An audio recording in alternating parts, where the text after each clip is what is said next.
This is the book of Daniel. He was a prophet. He was exiled with the rest of the Israelites and people from Judah. He saw visions about the end of the, not world, but of this situation that we're in, the end times. And angels came to visit him. Gabriel, and showed him visions of the end. And it's a really complicated book to read, but I did the best I could with my book report on it to help other people that might not understand what they're reading. This is what I read. The dream of the 4 beasts that he had. The first beast was like a lion. It had wings of an eagle torn off. He stood on 2 feet and was given a heart of a man. The second one looked like a bear, told to get up and eat its fill of flesh. The third looked like a leopard with bird wings, 4 heads. It was given authority to rule. The fourth beast was terrifying. The beast had iron teeth. He devoured its victims, different from the other beasts. It had 10 horns. 1 little horn with eyes and a mouth. God slayed the boastful beast and was thrown into the blazing fire. The other beasts had been stripped of their authority, but were allowed to live for a period of time. The little horn spoke against the Most High and oppressed his saints, tried to set the times and laws, tried to change the set times and laws, basically. So that's what's going on right now. A lot of governors and everybody's trying to change the laws and the times. So saints will be handed over to him for a time, times, and half a time.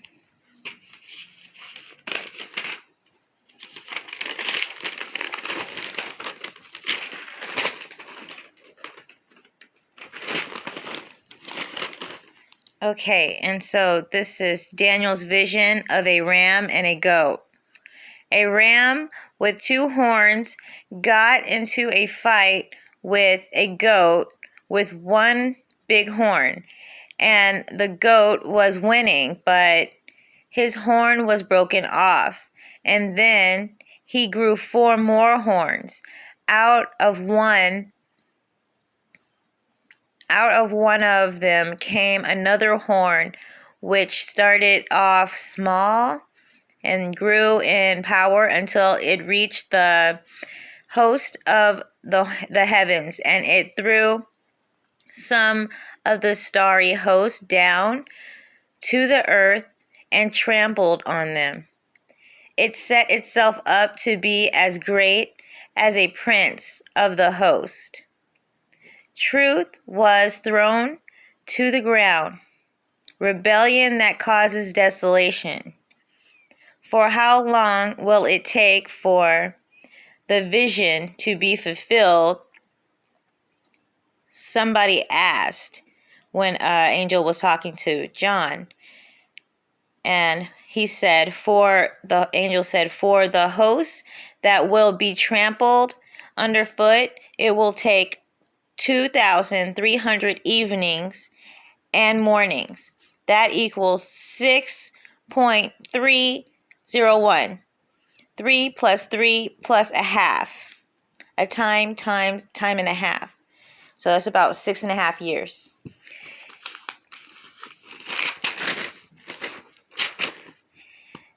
And then Daniel's vision of a man. This is Daniel 10:10. This is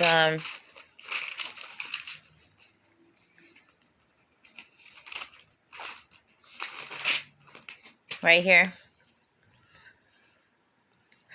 So he had a vision, and Daniel saw an angel, the angel Gabriel, the same angel that went to Mary and told her she was going to have a baby, and Elizabeth that she was going to have John.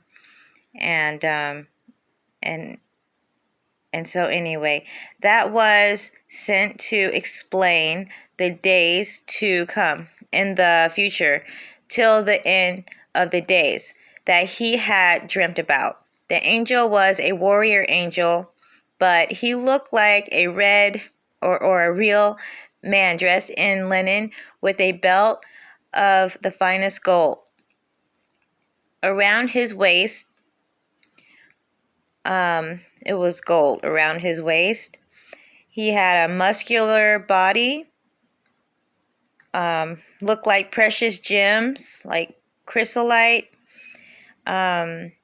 Face was like lightning, his eyes like flaming torches, his arms and legs gleamed of polished, golden, smooth, reddish bronze, half-toned shiny skin.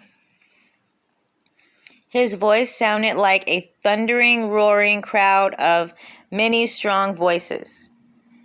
In a spiritual realm, the angel of the Lord, God Almighty, came from fighting a battle against the ruler of Persia, ruler spirit of Persia. He says, "No one supports me except Michael, the angel Michael." So he's fighting in a spiritual realm to get to Daniel to give him the information. And so the kings of the south and the north. This is where things get kind of weird. I'll try my best to explain it. It turns out there is way more to the story of the last days to come. Two kings, north and south, turn on each other with no names mentioned. There is battles that seem to be taking place in a spiritual realm. There is too much going on that is not in our history. Reminds me of the Greek mythology. Somehow, it involves us humans on earth. When it comes to trying to win God's kingdom, I believe it's over souls.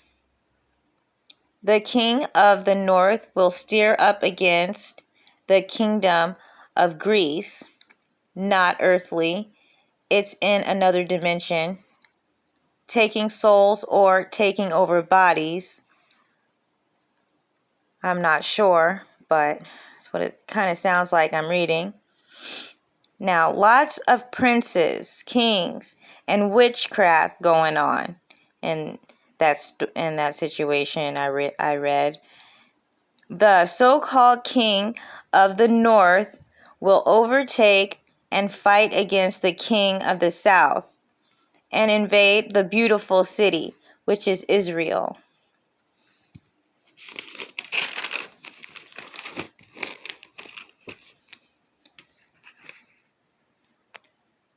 So, with flattery, he will corrupt those who have violated the covenant.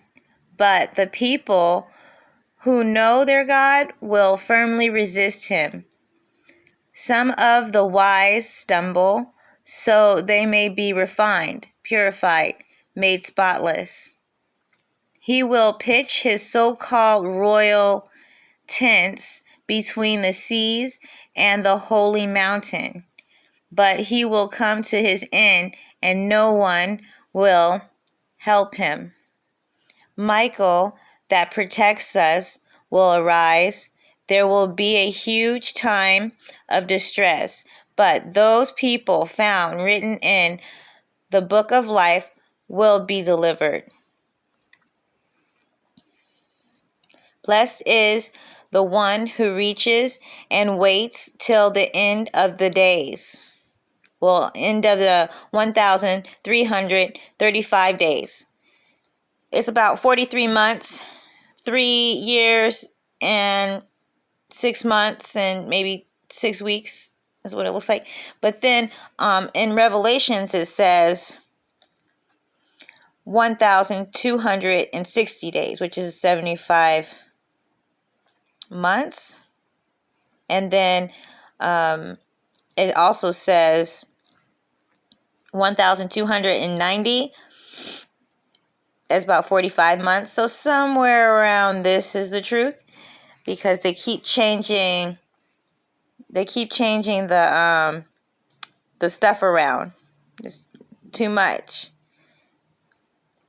So anyway, it says, from the time that the daily sacrifice is abolished, an abomination that causes desolation is set up, there will be 1,290 days, not 1,260 in Revelations.